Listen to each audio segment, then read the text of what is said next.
Good morning students. आज हम लोग डिस्कस करने वाले हैं गॉस थ्योरम का एप्लीकेशन का। उसका दो एप्लीकेशन हम लोग किए हुए हैं इससे पहले। आज थर्ड नंबर में लिखेंगे फील्ड एट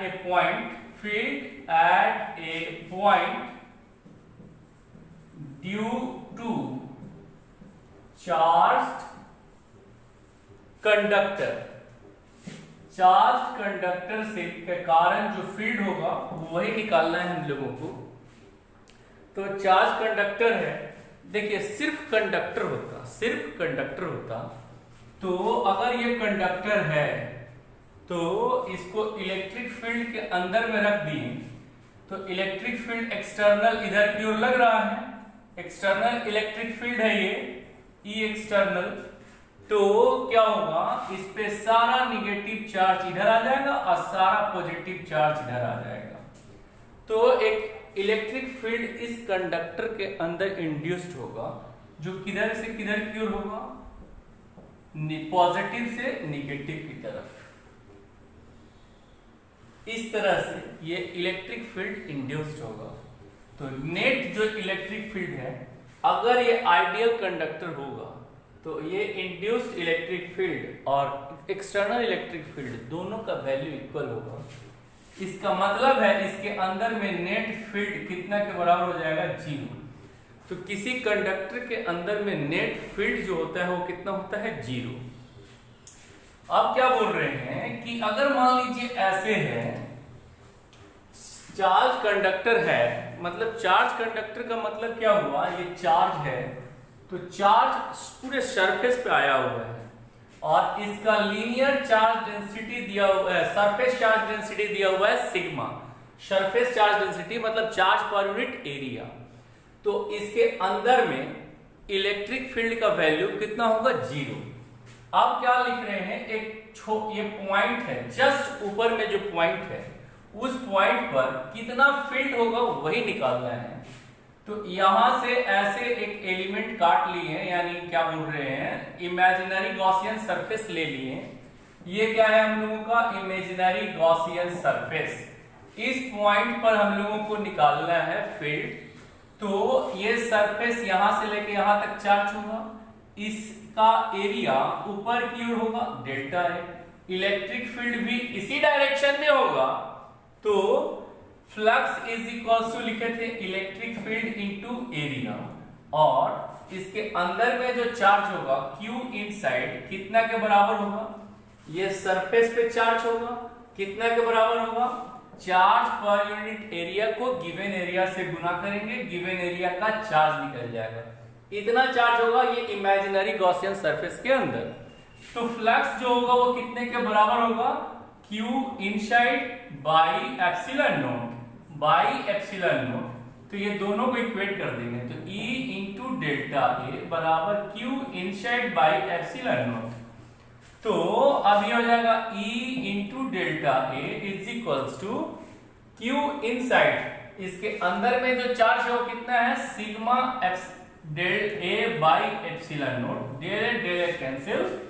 तो इलेक्ट्रिक फील्ड जो हुआ जस्ट चार्ज कंडक्टर के ऊपर में वो कितना हुआ, सिग्मा बाई एप्सिलॉन नॉट।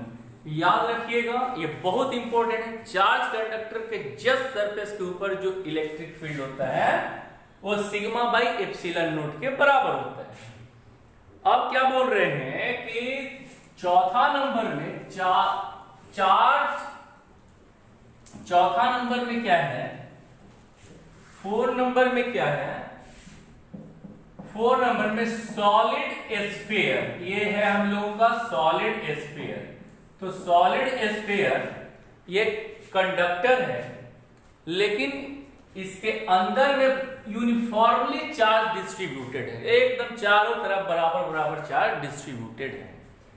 तो बोल रहा है पहला नंबर में point lies inside the solid sphere. Point जो है inside the solid sphere like कर रहा है, मतलब r small r is less than capital R। Capital R क्या है, इसका रेडियस है और इस पे चार्ज कितना है Q और यहाँ पे पॉइंट लाई कर रहा है, ये डिस्टेंस है यहाँ से यहाँ तक r, ये पॉइंट है P। अब फिर अगेन ऐसे काट लेंगे हम लोग क्या चीज, इमेजिनरी गॉसियन सरफेस। ये हो जाएगा हम लोगों का IGS, इमेजिनरी गॉसियन सरफेस। तो इस इमेजिनरी गॉसियन सरफेस से होकर जो फ्लक्स जाएगा वो कितना के बराबर होगा, इलेक्ट्रिक फील्ड इनटू इसका एरिया, एरिया कितना के बराबर, 4 पाई r स्क्वायर के बराबर। अब क्या बोले, इसके अंदर में जो चार्ज होगा कितना के बराबर होगा, Q इनसाइड, क्या बोले थे, चार्ज पर यूनिट वॉल्यूम को गिवन वॉल्यूम से, मतलब इसका जो वॉल्यूम होगा, इसका जो वॉल्यूम होगा वो कितने के बराबर होगा, 4 pi r cube by 3, 4 by 3 pi r cube के बराबर इसका वॉल्यूम होगा। तो फ्लक्स जो हम लोग लिखेंगे वो कितने के बराबर लिखेंगे, Q inside by epsilon not, और Q इनसाइड कितने के बराबर है, रो 4 pi r cube by 3 into epsilon not. Epsilon not कितना लिख देंगे, यहां लिख देंगे एप्सिलॉन नॉट। अब ये वाला और ये वाला दोनों को इक्वेट कर देना है, तो कितना के बराबर हो जाएगा, तो ये कितने के बराबर होगा, ये कितने के बराबर हो जाएगा, बोलिए यहां से E into 4 pi r square is equals to 4 pi r cube rho by 3 epsilon naught. तो 4 पाई r स्क्वायर, 4 पाई और ये क्यूब कट गया, तो E कितने के बराबर आया, रो बाई 3 एप्सिलॉन नॉट के बराबर आया। ये इलेक्ट्रिक फील्ड कहां है, अंदर में, R लिखना बाकी है तो इसको यहां लिख देते हैं R। तो इतना के बराबर हो गया electric field inside the solid sphere. अब क्या बोल रहे थे कि अगर मान लीजिए ऐसे दिया हुआ रहता चार्ज के फॉर्म में, तो रो इसको क्या बोलते हैं, volume charge density, charge density. तो वॉल्यूम चार्ज डेंसिटी कितने के बराबर हो जाता है, चार्ज पर यूनिट वॉल्यूम, मतलब टोटल वॉल्यूम। तो total volume 4 by 3 pi r cube के बराबर होगा। ये रो या मतलब वॉल्यूम चार्ज डेंसिटी, इसका वैल्यू अगर इसमें रख दीजिएगा तो electric field inside the charge solid, inside the solid sphere कितने के बराबर होगा, ये वाला वैल्यू लिखेंगे, रो मतलब Q by 4 by 3 pi r cube, ये लिख चुके, इनटू ये r लिख चुके, इनटू ये लिखेंगे 1 बाई 3 एप्सिलॉन नॉट, 3 से 3 कैंसिल। अब ये कितने के बराबर हो जाएगा, अब ये कितने के बराबर होगा, अब ये कितने के बराबर होगा, electric field inside the solid sphere कितने के बराबर लिख देंगे, ये 4 pi epsilon not, 4 pi epsilon not, ये हो गया Q by r cube into small r। देखिए ये y के जैसा हुआ और ये m के जैसा हुआ और ये x के जैसा हुआ। ये y भी वेरिएबल है, r भी वेरिएबल है। पॉइंट जो यहाँ पे था यहाँ भी हो सकता है, यहाँ भी हो सकता है। जब यहाँ पे होगा r का वैल्यू घट गया, यहाँ पे होगा r का वैल्यू बढ़ गया। तो ये स्ट्रेट लाइन का इक्वेशन आया, मतलब इन दोनों के बीच इलेक्ट्रिक फील्ड और r डिस्टेंस के बीच में जब ग्राफ खींचिएगा तो इक्वेशन कैसा आएगा, स्ट्रेट लाइन।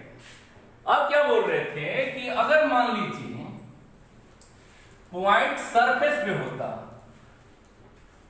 बी नंबर में point lies on the surface of solid sphere, solid sphere के सरफेस पे अगर ये सरफेस पे पॉइंट होता, मतलब स्मॉल r कैपिटल R के बराबर हो जाता, पॉइंट यहीं पे होता, तो स्मॉल r कैपिटल R के बराबर हो गया। तो E सरफेस पे कितना के बराबर हो जाएगा, 1 by 4 pi epsilon not Q by R cube into small r के बदले में कितना लिख दीजिएगा, कैपिटल R। तो ये कट गया, स्क्वायर हो गया।